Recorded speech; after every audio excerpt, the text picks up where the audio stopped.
Vi ska ha två trevliga gäster här som ska prata. Först så skulle jag vilja välkomna upp Borogoj som är...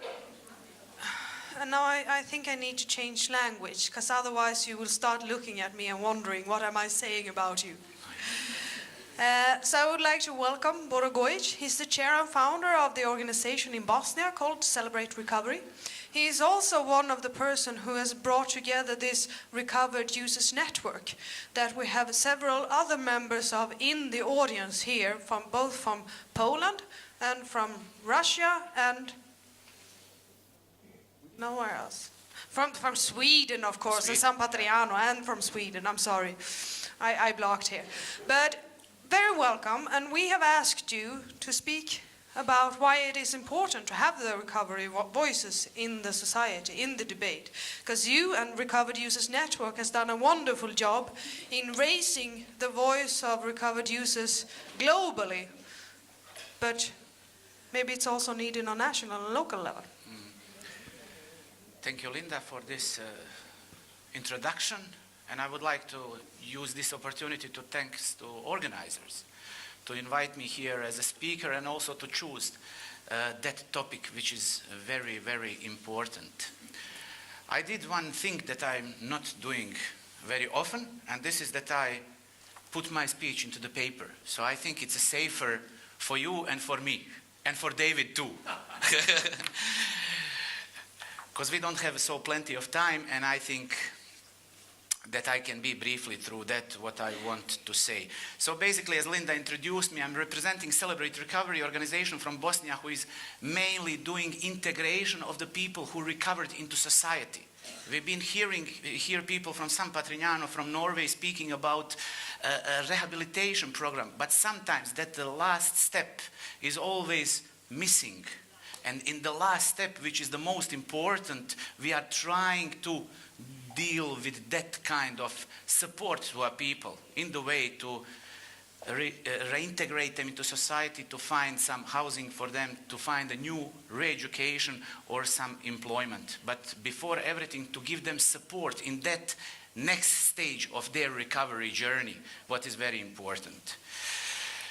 So I would like to introduce a little bit Recovered Users Network, which is established 2013, and this is an advocacy platform. 36 organizations, civil society organizations, but not only organizations, that also individuals and groups of people engaged in recovery work, like also people, researchers, academia people. Vision of the Recovered Users Network is to raise the voice of the recovery movement by contributing to constructive and respectful drug policies for individuals, families, and communities. And our mission is to be a network which provides a voice for recovered drug users to promote and share the experience of recovery on both on political level, but also in the practical level. So when it comes to drug policy, I think it's crucial to hear voice of individuals for whom the policy is intended. Whatever we do, it is important to know if we are doing a good job. And by this, I don't mean we should only evaluate our own work, but rather hear feedback from the users of services we provide. So consequently, the voice of recovered users and individuals in recovery is essential for society as well for those who deal with this issue. When we talk about number of the recovered users, we are not talking about few individuals as it is often represented. We talk about a huge number of individuals who had substance abuse problems, but today are living drug-free lives. Those could include people who once in their childhood had a problem with marijuana abuse, but they overcome that a long time ago. Or maybe people who had problems with misuse of amphetamine or similar substances, and at the end, without any official treatment, through the support of family, friends, or just circumstances in the life, they did the right thing and choose recovery, which is also known as a solo recovery. Choosing recovery has led them to a totally different, better place in life, and we could say that many among us are at that place today.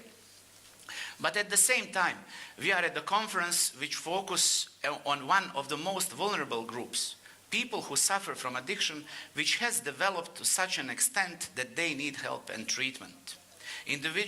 Those individuals with these problems are constantly in relapse and are very marginalized.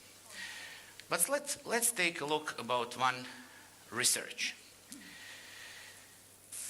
Basically, the research was led from Professor Neil McKegney in UK, and one of the outcomes was the question, what addicts want when they ask for services? So we have different types of drugs, and we have the answers. Happy with use, like to reduce use, or like to stop using.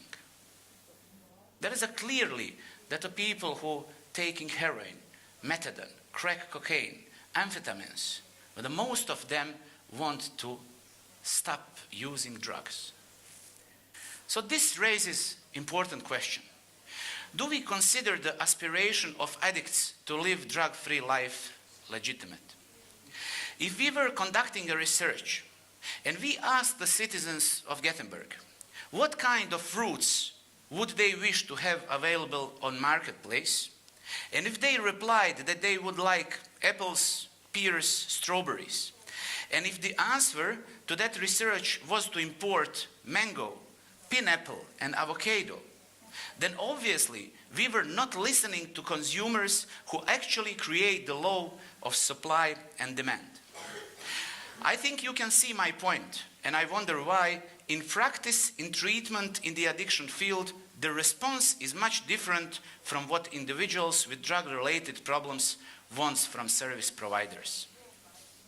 One of the reasons why this happens is because services which all of us here provide are provided in isolation. In order to help an addict in the process of recovery and enable him to become a contributing member of society, it is necessary that all actors are connected and work in synergy. With all due respect and full legitimacy and recognition of all agencies that provide services, it is necessary to encourage those who work, for example, in needle exchange services, to refer users to treatment centers. Those who work in treatment centers should assess service users on a regular basis and consequently refer them further to the drug-free centers, like residential rehab centers or community-based programs. These centers should further work together with social institutions and guide individuals in recovery on their recovery journey, and supporting them in next steps such as housing, education, employment, and full integration into society as contributive members. At the same time, we certainly cannot forget the police and the overall law enforcement, which should also represent a service that will, instead of working only on punishing drug addicts, work to support people and help them on the road to recovery. So we need each other, and I think that we must adjust all the methods of providing services to our target group in accordance with aspiration of people with drug-related problems and our abilities and opportunities, regardless of whether we work in governmental or non-governmental sector. Some asked about definition of recovery. And in Recovered Users Network, we are using definition from the Scottish government Road to Recovery strategy in 2008. The definition is that the term recovery implies a process through which an individual is enabled to move from their problem of drug use towards a life without drugs as an active and contributing member of society. And what is very important to mention inside of this process, there is a place for all of us. So not outside, then inside of that process is place for all of us. Strategically, there is a need to create a recovery-oriented system of care that focuses not only on getting people into treatment and meeting process-driven targets, but getting them into full recovery and of drugs for good. It is possible only through this permanent change that individuals will cease offending, stop harming themselves and their communities, and successfully contribute to society. So if we have succeeded in our joint effort to help individuals in recovery process to move from any point toward the goal, from the beginning to the end of the arrow, so we have done a great thing. And the tip of this arrow should be our common goal, and that is full recovery from addiction. Let me tell you something about myself. I had a drug abuse problem for 14 years. For 8 years, I was injecting heroin. I can say that my life was destroyed, not only with physical addiction, but also in all its social components. Financially, I was crushed, and morally, I did many totally unacceptable things. I was on methadone treatment for a year, and during that time, I was constantly taking both methadone and heroin. And I know that the treatment only helped me to calm down and decide what my next steps are. I chose rehabilitation center, and in that recovery phase, I received guidelines and foundation for the future and successful integration into society. And now, for the last 15 years, I live a drug-free life. Why is it important to have examples which Recovered Users Network collects? If we join forces and help one user achieve full recovery, we have a clear example and indicator that recovery is possible. That addiction, despite all its issues, it's treatable and recoverable condition. And most importantly, that those people are fuel for the society and the message of hope that there is a solution out there. Those people, although until recently marginalized, are getting jobs, paying taxes, building relationships, and have a roof over their heads. When you ask recovered addicts about their recovery journey, you will realize that in many cases, they don't only speak about recovery from addiction and removal of addiction as a major victory in their lives or a problem they overcame. Rather, they will tell you about all the needs they had as a human being and due to addiction have never had the possibility to fulfill. But now they do. One research has shown that prevalence of voluntary engagement in recovering addicts is higher than in the general population who didn't develop an addiction. This is important to take in account when offering services or creating drug policies. Therefore, we feel that this type of networking, which Recovered Users Network provides, is very much needed. The main messages of this advocacy movement that addiction recovery is reality. It is also very important to mention that recovery flourishes in the supportive communities, and that is actually one of our main tasks. The ecology of recovering communities has to become an ambience where drug addicts will not be marginalized, where services they need will be provided to them to address their overall problems, not only addiction. Communication and guidance that users receive from those services will need to be led within recovery process. For that, we need approval of the society, which will be involved in making such ecology, and we need to know on what to focus. Our focus should not be on problems that drug addiction inflicts in community, but rather on the problems recovery removes from the community and what recovery positively contributes to the life of the community. Ecology of recovery is not focused on those who fail to maintain abstinence, but on those who move forward in their recovery process. Our priority is to see communities grow. One more thing that is very important is that recovering and recovered people are not the problem, but rather a part of the solution. Recovery gives back what addiction has taken. In some countries, recovered addicts are not only integrated in society, but also work in institutions that provide various addiction services, and with their knowledge and experience, they contribute to drug demand reduction as recovery coaches. And at the end of my presentation, I want to highlight that I perceived Sweden as a country whose citizens have always strived for the drug-free society. There is a possibility to create a city in which is not a problem to start and to complete the recovery process.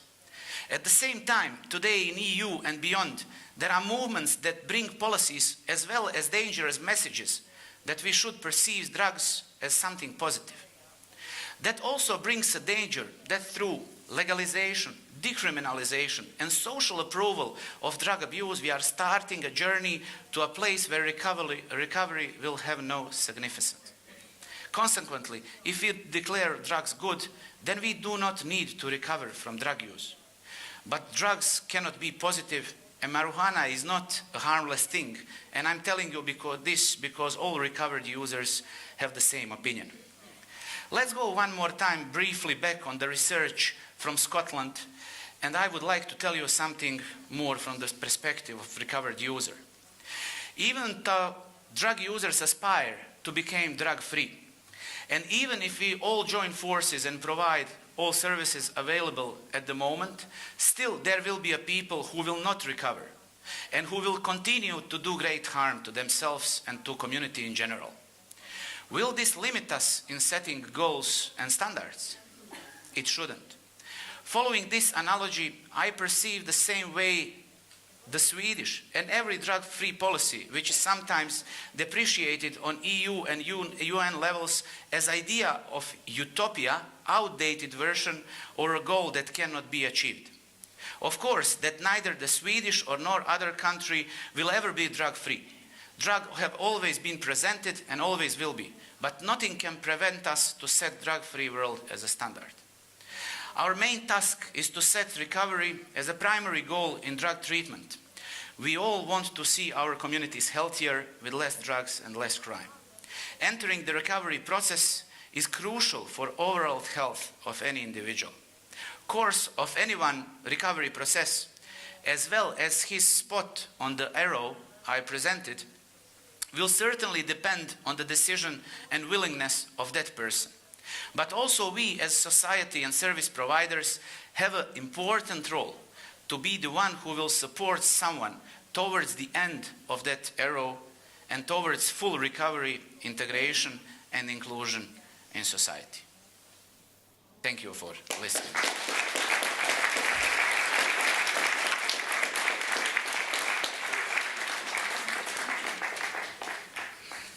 Thank you so much, Thank you. Boro, Thank you. for that nice presentation and for sharing the views of Recovered Users Network. Thank you. Thank you. And Sorry. And we will now move on to actually a very good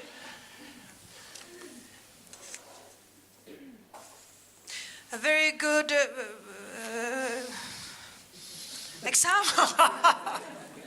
It's difficult to change language all the time. You have the Swedish word and sometimes I have the English word. But a very good example of also a researcher very active in the recovery movement, which I think is one of your qualities that you have. You have a lot of data, you have a lot of research, and you will share as much as possible in this hour that you have now in front of you. David Best, professor for Sheffield Hallam University, very welcome to Gothenburg. Thank you very much, Linda.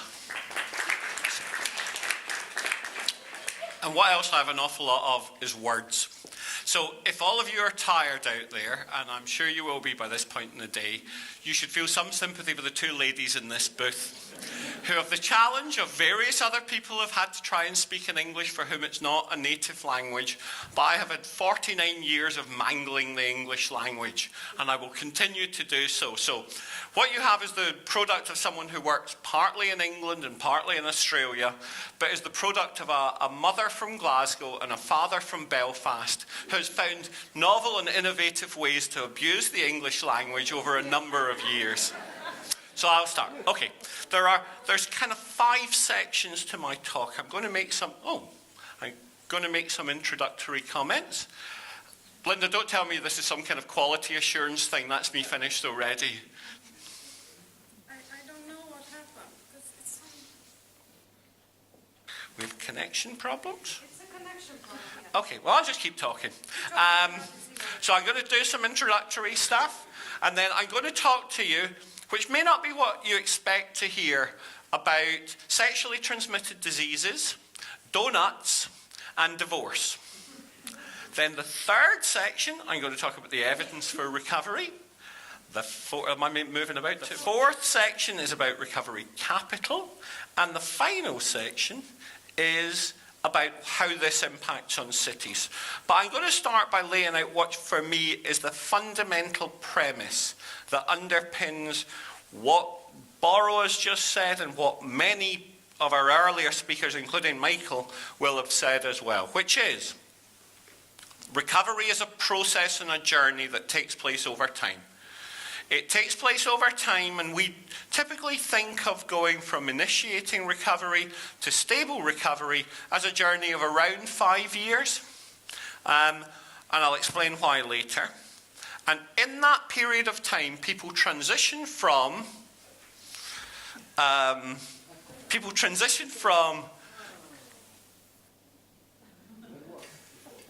heavily reliant on others to self-sustaining and self-supporting their own recovery journeys. In that period of time...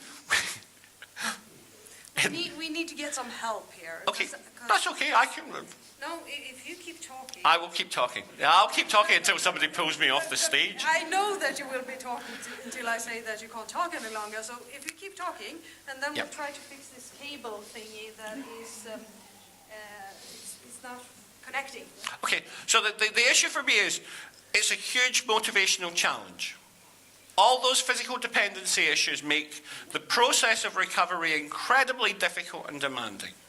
And it can't be done alone. And one of my contributions to the recovery research literature has been to say recovery is not something that happens inside of somebody, it's something that happens between people.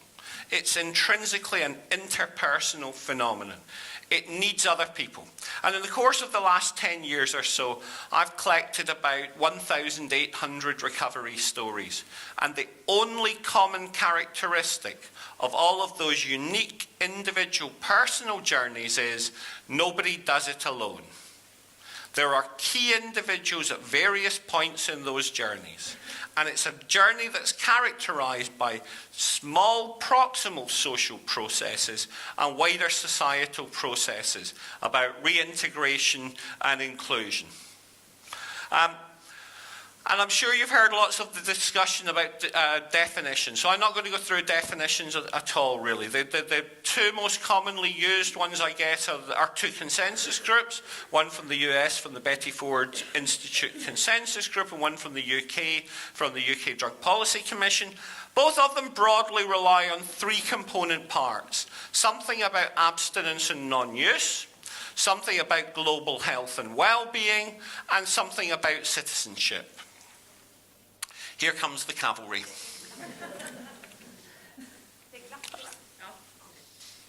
I think we've tried that one before, pushing this wire. I could have done that. Okay, but there's a much, much more important definition of recovery, which is CHIME. And CHIME is an acronym. CHIME stands for connectedness, hope, identity, meaning, and empowerment. And in my experience of working with recovery organisations, if you want to know what kind of recovery organisations will be effective, they have to be able to generate those 5 things. They have to allow the capacity to create human connection. They have to allow the generation of hope that recovery is possible. They have to support the transition from an addict identity to a recovery identity. They have to give people a sense of meaning in their lives, and they have to empower people around their own change journeys. Those are the core characteristics that we know about catalysts in programs that support people to change. But the much more complex process is characterized by the switch from one Greek term to another Greek term. So when people are in active addiction, the primary driver or motive is a hedonic driver, the search for pleasure or the removal of pain. When people move to recovery, that is replaced by something we will call eudaimonia, the desire to do something meaningful, useful, and give something back. So I think one of the mistakes we've made is the idea that the resolution to addiction is the replacement of one glittery, shiny pleasure thing with another glittery, shiny pleasure thing. The process of recovery is a journey of growth, from selfishness to socially committedness, a social journey transition. And that is why all those programs we've been hearing about that are community focused are fundamentally embedded on replacing I with we. My needs with our needs, my needs with your needs. And it's a maturational process, and it fits with the idea that recovery is a developmental stage. Now, the next slide I'm going to struggle to do without you being able to see it, because one of the things that I think is perhaps a myth or a misunderstanding is the prevalence of recovery. So in work for the Substance Abuse and Mental Health Administration in the United States in 2009 rather, Sheedy and Whitter summarised the evidence for recovery and concluded that of all the people who suffer a lifetime substance abuse problem, 58% will eventually achieve stable recovery. So it's not just the case that recovery is possible, it is the case that recovery is probable. And that is critically important. And that is a message that not only has not reached the general public, it has also failed to reach most of the clinicians who work in the alcohol and drug field. Why? And mea culpa, I'm as guilty of this as anyone. I did my training as a psychologist at a place called the Institute of Psychiatry in South London, and we had a big catchment area of Camberwell, Brixton, Peckham, incredibly deprived areas in southeast London, and we generally worked on the assumption that nobody got better. Why? Because of the clinical fallacy. There are two populations you see: those who never leave your services, and those that get chucked out of your services. And so if you work in a professionalised, centralised, medicalised treatment service, you only see failure. And you start to think that all that exists is failure. And the success that is out there in the community is largely invisible to you. So there is a salience of failure, particularly in acute treatment services, that's created in a kind of medical orthodoxy. This belief that recovery isn't possible and recovery doesn't happen and recovery isn't sustainable because it is low visibility. And one of the things I love about Burroughs' work is this idea of saying we have to equivalence user networks so that it's not just all about long-term methadone maintenance clients. They have a perfectly legitimate view and they're absolutely entitled to a voice. But that voice must be equaled by those who can say, I have been there and I have come out the other side. And that's a critical voice that in most of the countries I have worked in is not really heard. The recovery community is given voice primarily through the 12-step fellowships, not through any other recovered type definition of recovery. And the other thing to say on this subject is William White reviewed a total of 415 scientific reports of recovery prevalence between 1868 and 2011. And he estimated a slightly lower rate of just under half. But what he also estimated in this work is that in one state, Philadelphia, the proportion of the population who is in recovery from some substance is somewhere between 5.3 and 15.3% of the adult population. What would that mean if it was translated up to all of America? That there are 25 million people in recovery in the United States. If that is the case, then we have this enormous army we can potentially mobilize to support and sustain recovery. I was going to say something about chronic relapsing brain diseases. And all I think I'll say about that is, this looks like quite a radical step, Linda. Something different is happening now.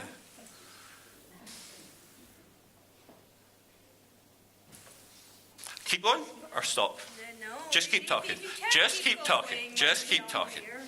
Then please do so. Now, there has been a model in America which has proved to be fallacious, which several people have spoken earlier about chronic relapsing brain disease as a fundamental model of addiction.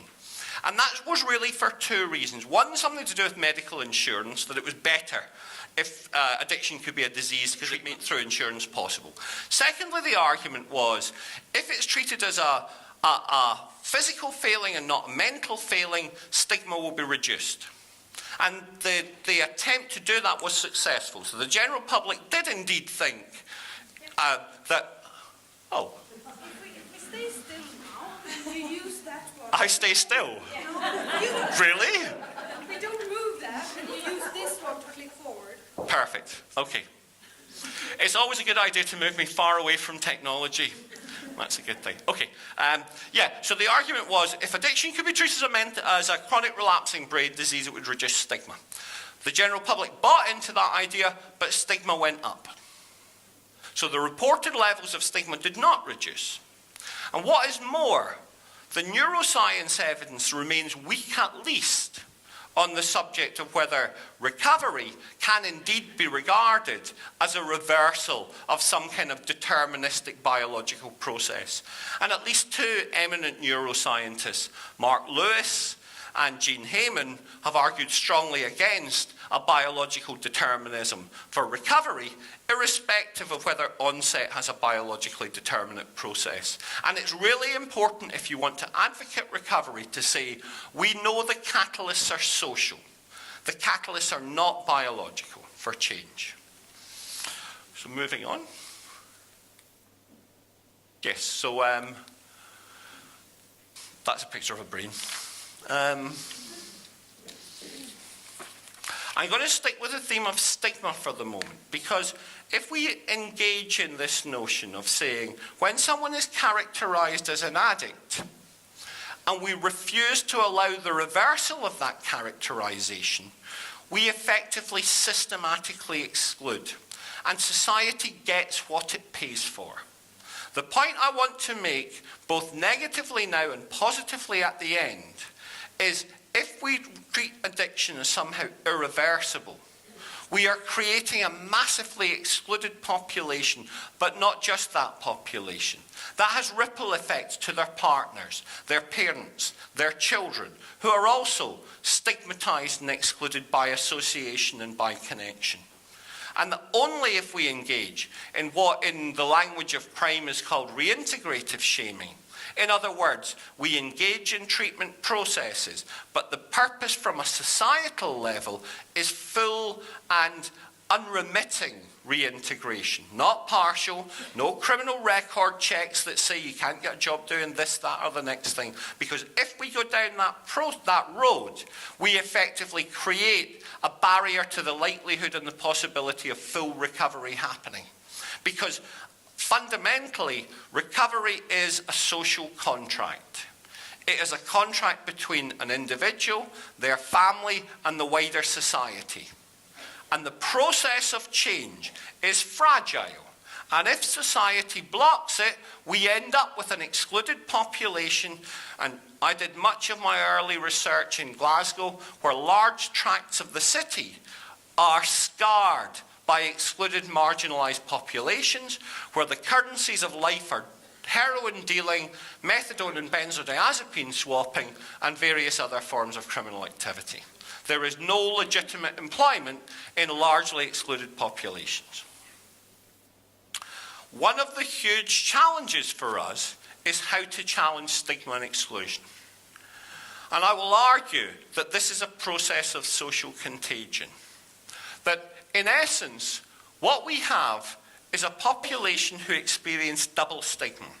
Double stigma from the criminalisation of their behaviour, compounded by the stigmatisation of their substance use as well. They are excluded at various points, and in the UK, increasingly that happens through employment and housing services as well. So multiple vulnerability translates into multiple exclusion. And this is a fundamental problem for us. I'm going to briefly talk about a paper we are just about to publish, which is about stigma and exclusion. So in the United States, Phillips and Shaw 3 years ago published a paper where they interviewed the general public using social distance measures about how willing would you be to engage with the following people. And they compared smokers, obese people, active addicts, and recovering addicts. The point of their study was, even with people who were described as recovered, the general public were less than willing to engage with them than they were with the other two stigmatized groups, smokers and obese people. In other words, the general public didn't believe that recovery really happened. So we repeated this, and we repeated it with 4 populations. Heroin addicts, alcoholics, violent drinkers, and child sex offenders. Not surprisingly, child sex offenders are the most marginalised, and nobody believes they recover. Nobody believes in treatment for child sex offenders. What does that mean? What that means is, if you are a child sex offender, there is no point in you trying to stop. Because nobody is going to believe you've stopped. Nobody is going to want to go out for a drink with you. Nobody is going to want you living next door to them, working next door to them, dating your sister, all of those things. You are excluded. Whether we describe that as you're an active child sex offender, or whether you're described as being a former child sex offender who has stopped, the public don't want to know. And for our point of view, it was worse because it was trainee professionals didn't believe in change. They maintained the same level of social distance. But what occurred to me in this work was the difference between social distance measures of people active in heroin addiction or alcoholism or violent Friday night drinking and the social distance for someone recovered is in effect a measure of how does society believe change is possible.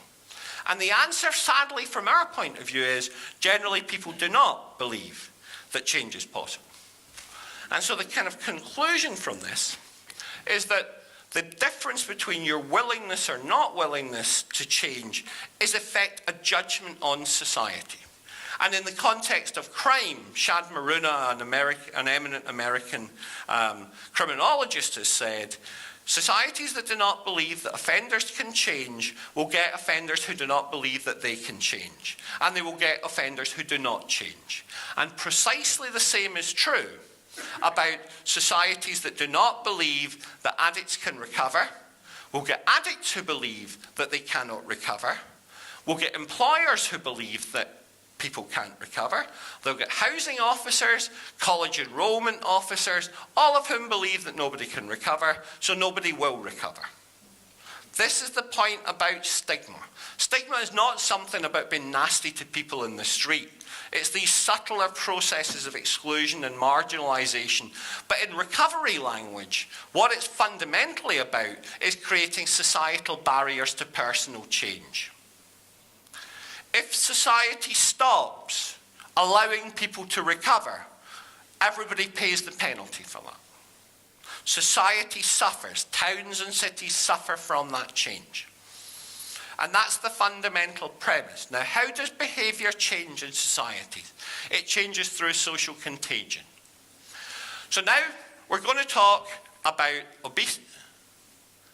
Quieter or fast? Slower. This is a challenge for me. Talk quiet, don't move. No, I'm not happy with this. So I'm going to give you a great example from medical epidemiology that only a little bit of this is to do with addiction. About 20 years ago, for this study, we owe a great debt of thanks to a small group of highly promiscuous and sexually active teenage girls in a town in America. Their activities led to a great deal of embarrassment for many people in the town of Framingham, where there were patterns of the spread of sexual disease that led to the creation of what became known as the Framingham Heart Study. And the Framingham Heart Study has meant that over this window of time, every 3 to 4 years, virtually every adult in the town gets a medical, gets a blood test, and has their social network mapped and identified. Why is this important? Because what it allows us to do is it allows us to predict who you know at time 1 and how that will predict what happens to you at time 2. It's an incredibly clever study. About this was starting with sexually transmitted diseases, moving on to heart disease, then moving on to things like obesity, smoking cessation, binge drinking, and crucially from our point of view, divorce. You can see the spread of behaviours in social networks. Why is divorce crucial? Because divorce cannot be a biologically transmitted problem. It'd be difficult to come up with a theory, I think. Anyway, and the point is, your social network up to 3 degrees of separation away from you predicts your behaviour at the next time point. bear with me with this because I will get to why this is relevant for us shortly. So, framing a heart study. Let's start with this initial, the obesity argument.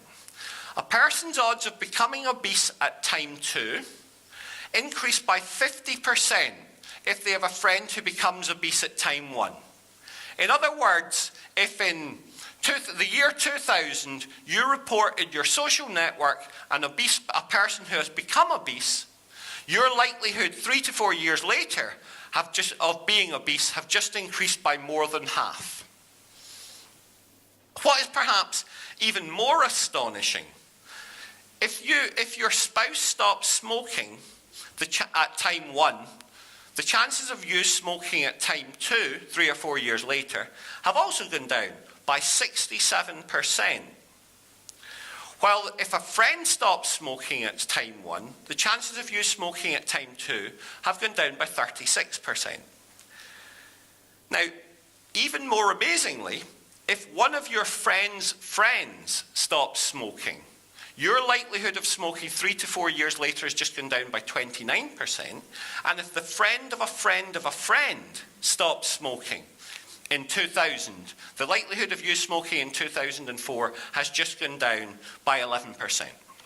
Now, this is astonishing work, and this has been a hugely important study to understand how behaviour spreads through networks. And it's really important to say it's both the onset of behaviour and the cessation of behaviour that spreads through social networks.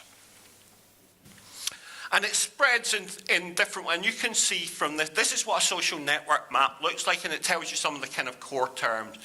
The nodes are individuals, and you can see that the people at the centre of the network, in other words, the core individuals in the middle, will establish much stronger influence on the periphery, because not everybody is equal in a social network. And there are 3 core terms. So the 2 people who have done this work are Jim Fowler and Nick Christakis, and I should say at this point, I'm really grateful to both of them for sharing their slides with me on this stuff. And the core ideas here are contagion, which is what flows, divorce, obesity, binge drinking, recovery, smoking cessation, heart disease, sexually transmitted disease. The contagion is simply what you're measuring the pattern of movement in. The connection allows you to see where it goes. The third point, which we start moving from medical epidemiology into our recovery debate, is homophily. In other words, where we go to here is how people associate with each other. So 2 points about this. If you have no social contact with your next door neighbour, their behaviour will have no impact on yours. This is not an argument about water supply or drinking from the same tap. The second point is, if I name Borrow as a friend, but Borrow doesn't name me as a friend, changes in his behaviour influence me much more than changes in my behaviour influence him. So it's the attractiveness of the connector that predicts your likelihood of change.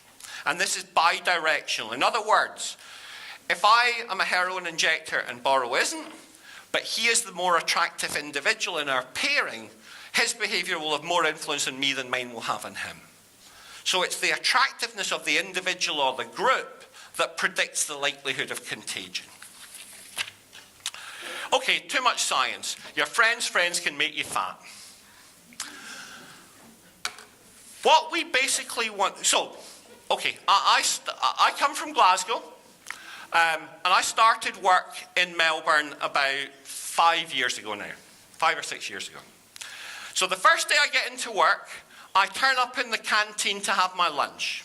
And Australians generally have been pretty healthy. They open their lunch boxes and they've got red salads and green salads and salads of different flavours. I open my lunchbox and I've got 12 donuts in my lunchbox. What happens? There are 3 possibilities that happen there. Possibility 1, little bits of donuts start appearing in their salad over time. Possibility 2, I start having bits of radish with my donuts. Possibility 3, and by far the most likely, I stop having lunch with the rest of them because I am not part of the norms, values, rules and systems of that social network. And that is how behaviour change happens, but it's also how social exclusion happens, because it's the adherence to the value of the rules that predicts change. Now, you will see that America, I don't know whether Sweden this is true, America, Australia, the UK have big obesity problems. And you will see that if you look at Framingham, green dots represent non-obese people, yellow dots represent obese people, and in 1975 there is virtually not an obese person in Framingham. Rather cruelly, the size of the yellow dot represents the individual's body mass index. So big yellow dots are particularly fat folk. And you can see that there are clear patterns of change. So the proliferation of little bubbles of yellow dots, it's not causal, it's not an absolute rule, but it's highly predictive. How obesity spread in Framingham was very strongly over-predicted by who you spent time with. Now, the pièce de résistance of this, in fact, one more study which is relevant for us, is a study about binge drinking. So this is about how binge drinking spread in exactly the same groups. And the beauty of this kind of study is you can repeat it and repeat it with every kind of different index behaviour, because you've got blood tests, you've got medicals, and you've got social network analysis. And they simply recreated this. And you've got exactly the same effect with binge drinking. Principles, in other words, I am the central point, are 50% more likely to drink heavily if a person they're connected to drinks heavily.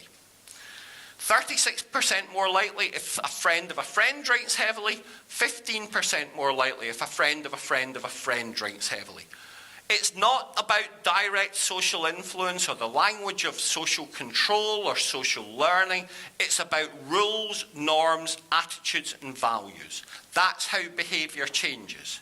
If there is an attractive principle who sets rules in the centre of a network, they will disseminate their views out from that network and behaviour will change accordingly. That is why recovery contagion is fundamentally about the visibility, accessibility and attractiveness of recovery groups. Why is creating alcohol abstinence so hard? Because every city in the world that I've ever been to has very attractive looking pubs with lots of people who look like they're having fun in them, and the alcohol abstinent group has no equivalent visible, powerful, pro-social, positive social identity.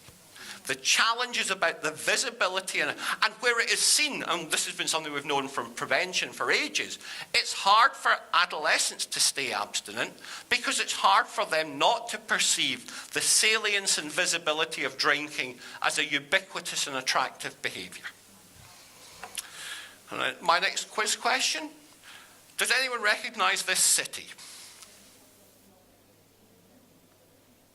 You shouldn't do, because it's sunny and this is Glasgow. This was the second UK recovery walk, and that is Glasgow Green, where around about 1,500 people took part in a celebratory walk to commemorate recovery.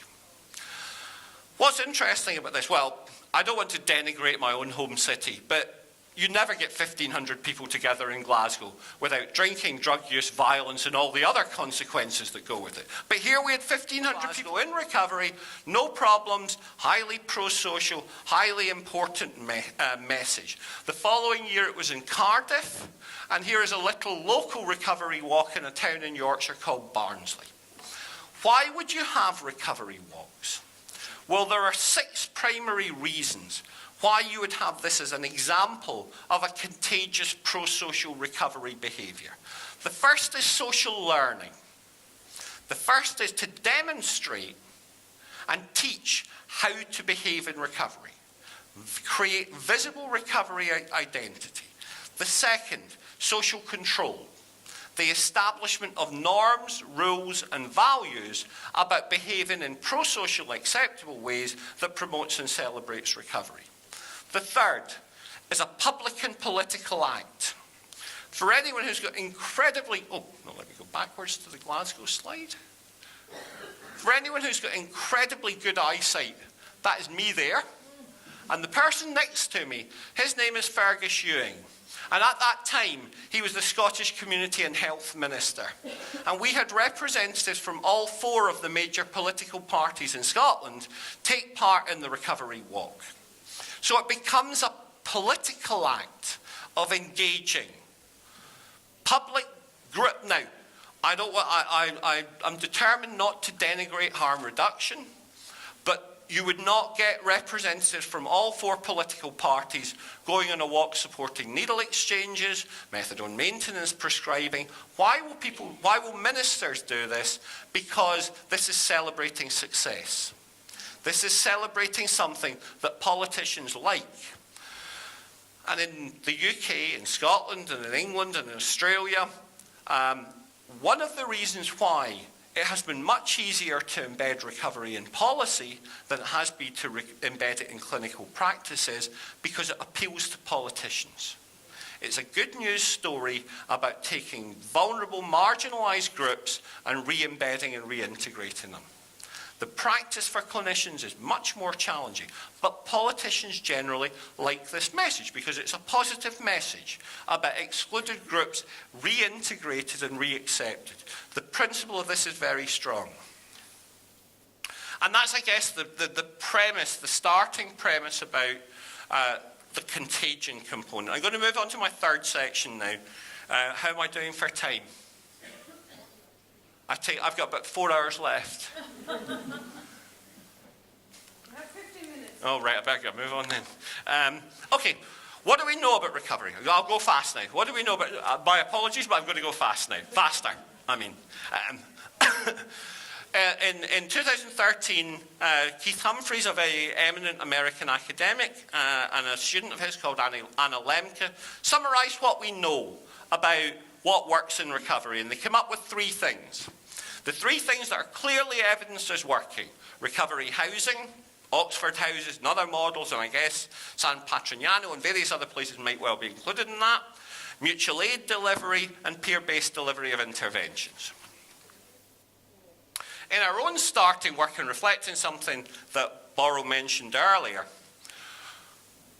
what we found was that the catalyst for recovery tended to be about dramatic bad things that happened to people. People typically wanted to start a recovery journey because they had some crisis event on top of being sick of the lifestyle.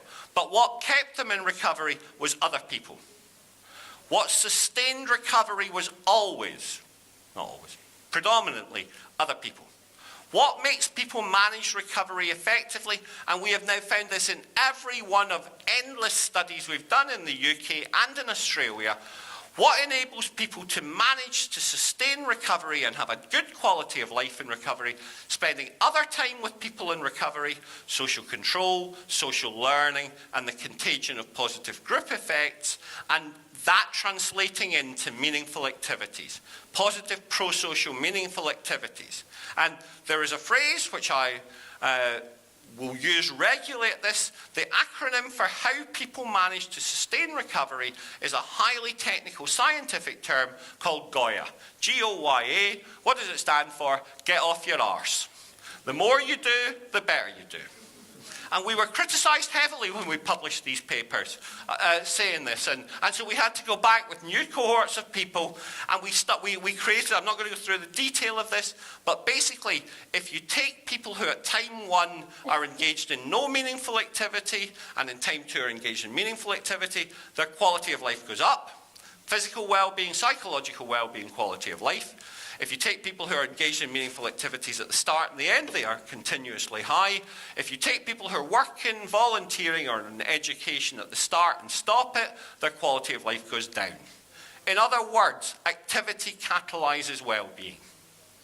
Activity kickstarts positive well-being and outcomes. And this isn't, and how do we manage this? What is the mechanism that gets people to do this? Engagement with other people in recovery. Mark Litt has done 2 wonderful trials of this, where basically he's taken people coming out of an alcohol detox ward and randomised them to 2 conditions, standard aftercare or network support. And what he found stunningly is if you can add 1 clean and sober person to your social network, the chances of you relapsing to drinking in the next year go down by 27%. And without wishing to denigrate any kind of clinical intervention, that's an effect size hugely ahead of relapse prevention or any kind of structured, professionally delivered post-treatment outcome.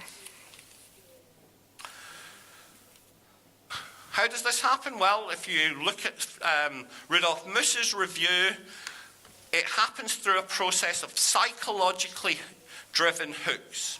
People develop coping skills. They develop behavioural economics fundamentally meant a change in value system so that the benefits of recovery come to exceed the perceived benefits of use. And those 2 core messages of social learning and social control. I'm going to skip over this one. Yes, because I want to go to this. This is, Borrow mentioned this earlier. This is our Life in Recovery survey in the UK. And what we found was that of people in long-term recovery, 79.4% of them were involved in volunteering in their local communities. We then looked at what the rate of volunteering was in the general public in the UK, and the answer was 40%. In other words, people in long-term recovery were twice as likely to be positively contributing to the well-being of their own lived environment as people not in recovery. So it is not some kind of act of generosity or charity to want to encourage active recovery. It is about making your local community a safer and better place for you and your family.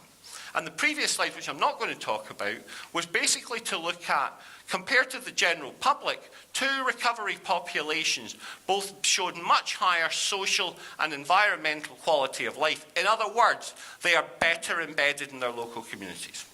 We can measure this through recovery capital. We know there are mechanisms that allow us to look at how recovery capital grows as the resources people have at their disposal.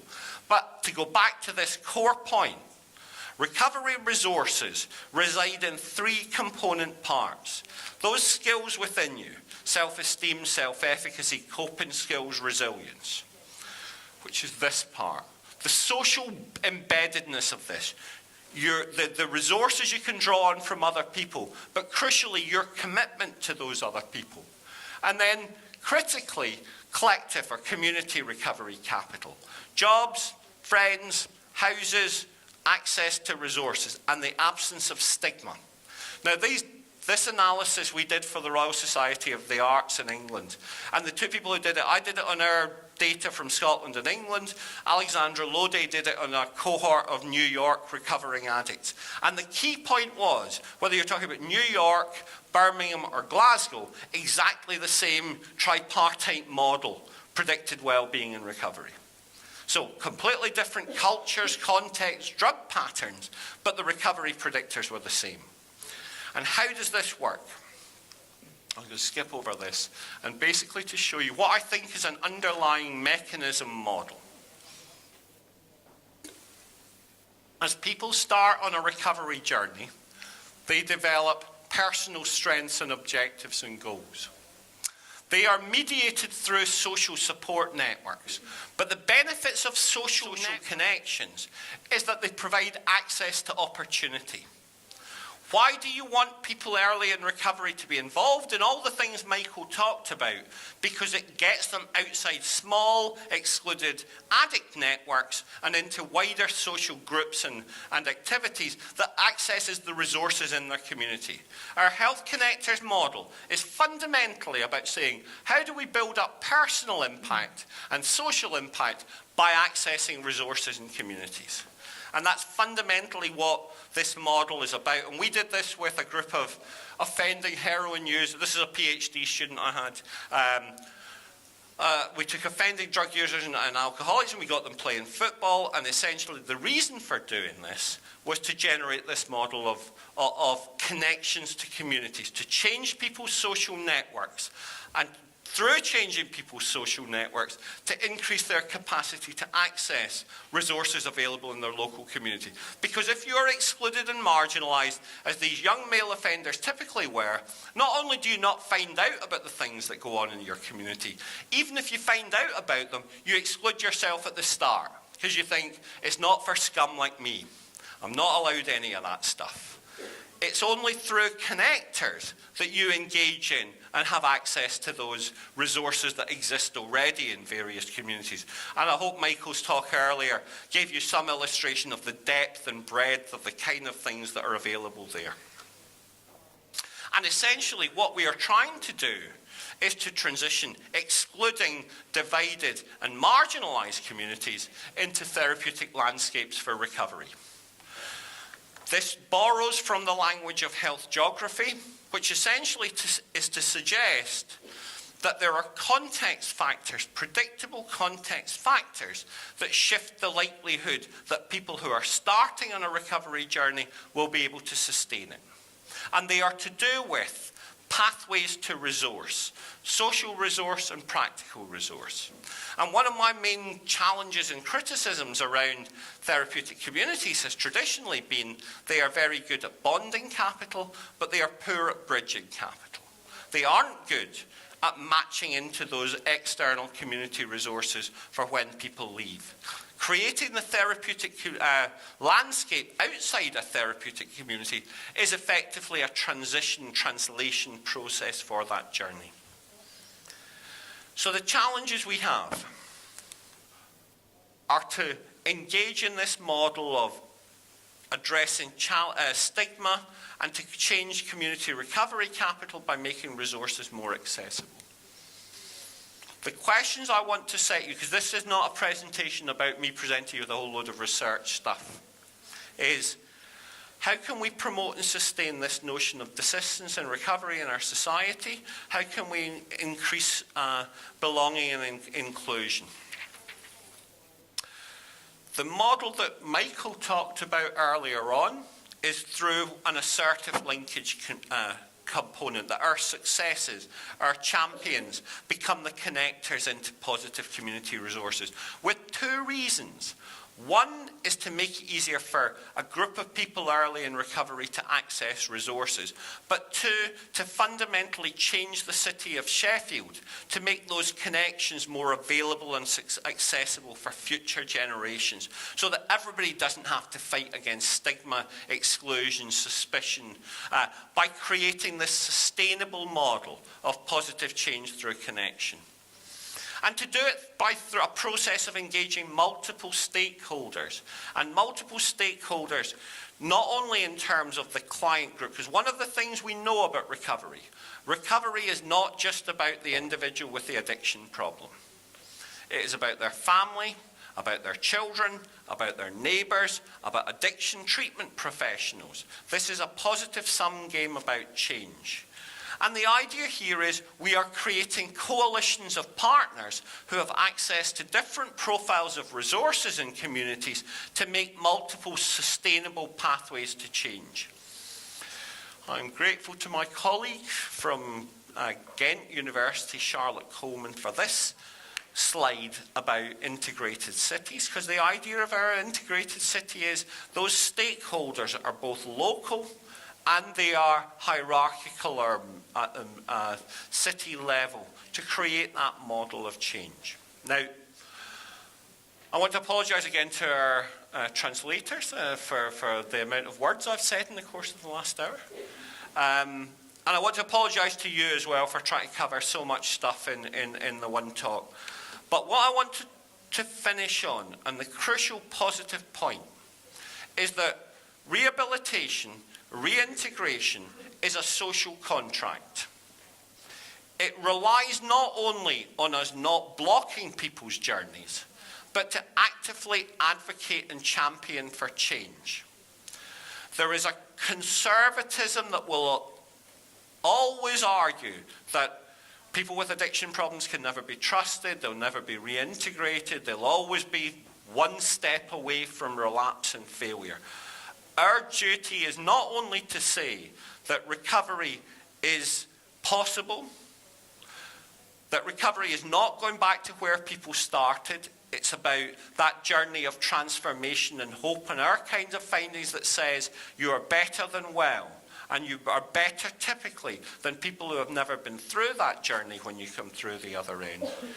And crucially, from our point of view, you, everybody in this room, your own networks, your own professional networks, are part of that contagion to make recovery viable in cities and in communities. Thank you.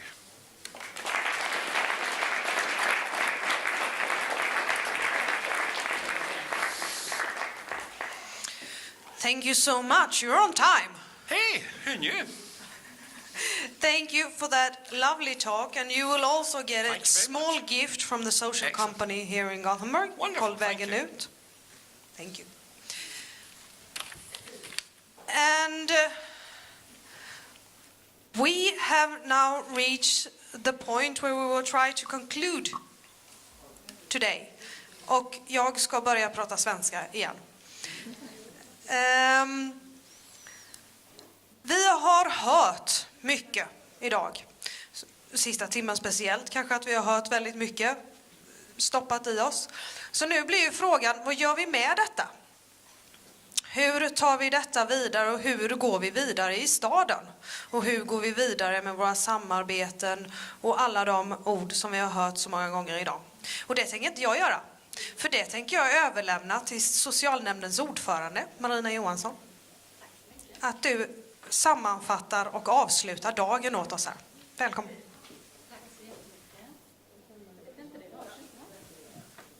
Så lågt batteri på, bra. Nu. Så.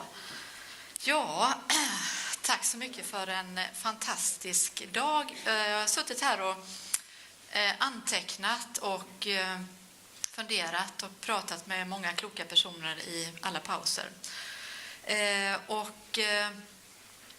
Recovery var ju för mig ett ganska nytt begrepp, om jag ska vara helt ärlig.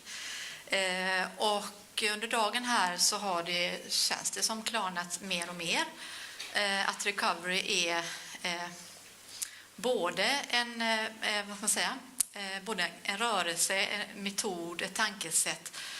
Men framförallt så tänker jag att det verkar vara en verklig tro på att människor kan förändras och att det hela handlar om att på något sätt hur hjälper vi andra människor och stöttar dem hela vägen under den långa tid det tar att faktiskt återhämtas så att man kan bli den man vill vara. Jag tycker det har sagt så många kloka saker av flera. Bland annat så var det av, tänker nu på vår egna verksamhet här, som sa att man vill bli en Svensson. Och det är verkligen inget fult, utan det är någonting väldigt eftersträvansvärt. Och bli en samhällsmedborgare faktiskt som alla andra. Och klara av och mäkta med både familj och barn och relationer, arbete och bostad. Och ge tillbaka till andra. Idag har vi hört, hoppas inte jag missar någon nu, Södertörns högskola. Vi har fått inblick internationellt ifrån både San Patriano, Kristiansand, Bosnien-Hercegovina och Sheffield. Och så har vi våra egna verksamheter. Vi har Vägen ut och vi har varit med här också. Och sjukvården också. Och då tänker jag att det finns väldigt, väldigt mycket kunskap och klokhet. Vi har som stad en väldigt hög målsättning om att staden ska bli en jämlik stad, precis som Ann-Sofie Hermansson sa. Vi kallar henne i vardagligt tal Soffan. Så säger Soffan. Hon var väldigt tydlig med det i morse att vi måste minska på de här skillnaderna vi har i Göteborg. Vi måste se till att ge varje barn en god start i livet. Och allt det här vi har pratat om handlar ju faktiskt om att våra barn ska få en god start i livet. Och man som förälder faktiskt ska kunna vara en förälder för att kunna stötta sitt barn hela vägen. Så barnperspektivet tycker jag har gått igenom hela den här dagen.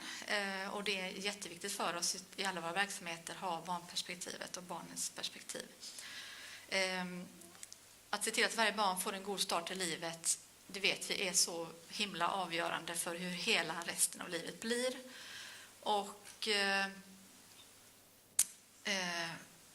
då vet vi att ju mer vi gör och ju mer vi tänker i förebyggande termer, ju mer minskar vi risken att människor faktiskt hamnar i missbruk, att människor faktiskt hamnar i att få bli nedsatt i den psykiska funktionsförmågan. Vi minskar risken att människor faktiskt hamnar utanför och kanske också blir kriminella och bostadslösa och allt det här. Så att ge varje barn en god start i livet är jätteviktigt. Så jämlikhetsarbetet är en grund som vi jobbar stenhårt med. Sen tycker jag att det som har kommit fram väldigt tydligt här är också att det här berömda glappet som vi har pratat om i så många år, som verkar vara väldigt svårt. Men det jag också förstår är att vi har faktiskt egentligen redan också påbörjat de diskussionerna väldigt tydligt mellan staden och sjukvården. Och inte minst i samband med att vi sitter och tar fram nu då, att vi jobbar med att ta fram en plan mot etablerat missbruk i staden. Det har haft väldigt mycket samverkan med sjukvården och diskussioner hur ska vi faktiskt göra för att täppa igen det här glappet. Det handlar om mycket mänskligt lidande och också stora pengar i detta faktiskt. Och parallellt med att vi nu går mot att vi behöver jobba mycket mer förebyggande och minska klyftorna i Göteborg på olika sätt, så måste vi också fundera på hur ska vi då göra allt detta. Så tänka mer i form av sociala investeringar, samhällsekonomiska beräkningar. Det tillhör också det här arbetet som vi jobbar med. Och där är ju staden med också i samband med den statliga nivån och SKL och Kommissionen för jämlik hälsa att titta på det här med samhällsekonomiska beräkningar. För vi lever ju tyvärr i våra ettårsbudgetar, både kommunen och sjukvården. Det måste vi också hitta en lösning på, att kunna tänka mer långsiktigt. Som jag tänker också har bäring på precis det vi pratar om idag. Det är en del. Det kanske tar lite tid, skulle jag säga, innan vi får andra modeller än vad vi har idag. Men det är väldigt tydligt att vi vill dit från politikens sida. Sen handlar det också om styrning och ledning som vi är lite inne på här i förmiddagen. Hur ska vi samverka, men också hur lyfter vi in hela frivilligsektorn och föreningslivet och den civila rörelsen och medborgare som vill göra goda insatser och kanske kan vara de som faktiskt länkar vidare, där vi som kommun och sjukvård inte har den möjligheten på samma sätt. Vi kan lämna en lapp med ett namn och ett telefonnummer och ringa, men det fick vi höra, det hjälper inte, vi måste göra så mycket mer. Då tänker jag att då skulle vi verkligen behöva att ännu mer tillsammans med sociala företag, föreningar och annat faktiskt synka upp oss mycket bättre, så att vi försöker på olika sätt fylla det här glappet och skapa meningsfulla aktiviteter så att man känner sig sedd och bekräftad och faktiskt har något vettigt att göra. Och ensamhet är en stor fråga som många hamnar i på vägen. Och jag tänker, vi har mycket bra verksamheter i staden, vi har mycket bra sjukvården, vi har fantastiskt många föreningar och sociala företag som gör mycket bra. Och vi har tittat på våra grannar i Norge och vi har varit i San Patriano. Och vi har egentligen ganska mycket, men vi skulle behöva lägga den här kartan som några också pratade om tidigare idag. Vad har vi? Hur kan vi dra mer nytta av varandra? En sån kartläggning på något sätt skulle vi behöva göra. Och sedan hitta länkningspersoner, vad ska kalla dem för, tänker jag.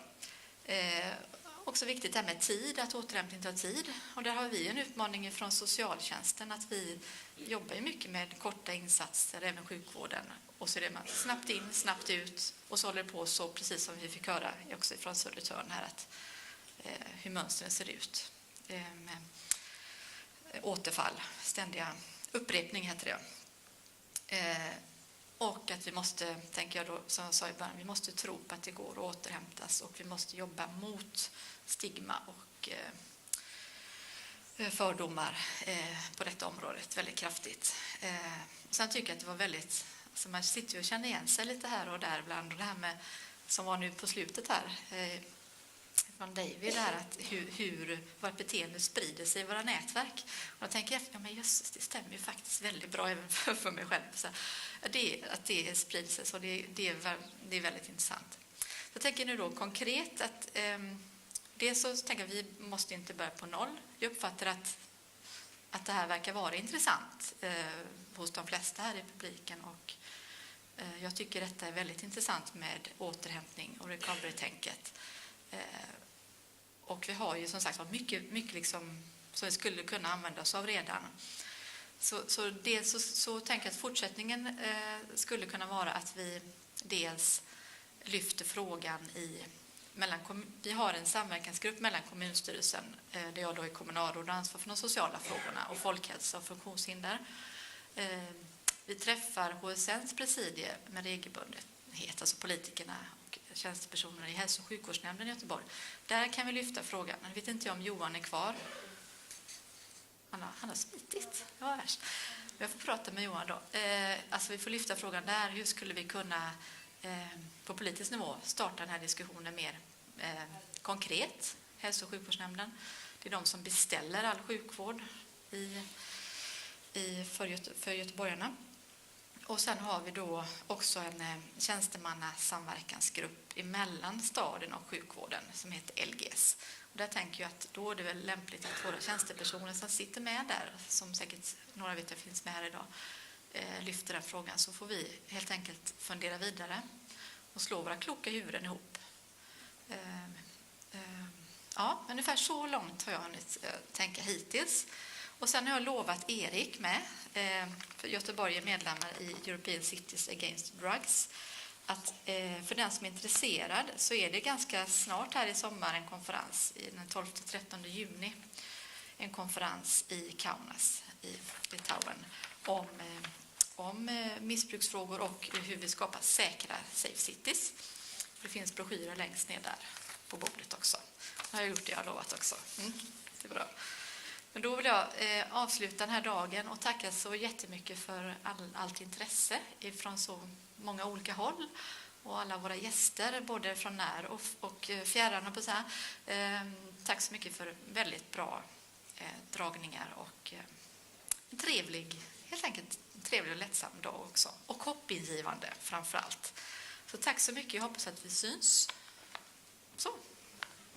Ja, tack. Tack så jättemycket Marina, och du ska ju också givetvis få en liten present ifrån Vägen ut-kooperativet. Tack. De var så himla snygga så jag var också gärna ha en, så fick jag. Det var ju bra. Oj. Påminnelse bara, det finns fortfarande material där nere. Är det så att ni vill ta till en kollega så går det jättebra, för vi är inte så intresserade av att bära hem det igen.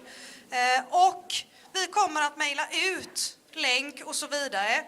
Är det så att ni inte har anmält er själva eller så vidare, skicka mig ett mejl. Min e-post finns på inbjudan, så löser vi det. Och kommer det frågor och sånt efter så är det också bara att mejla oss. Tusen tack!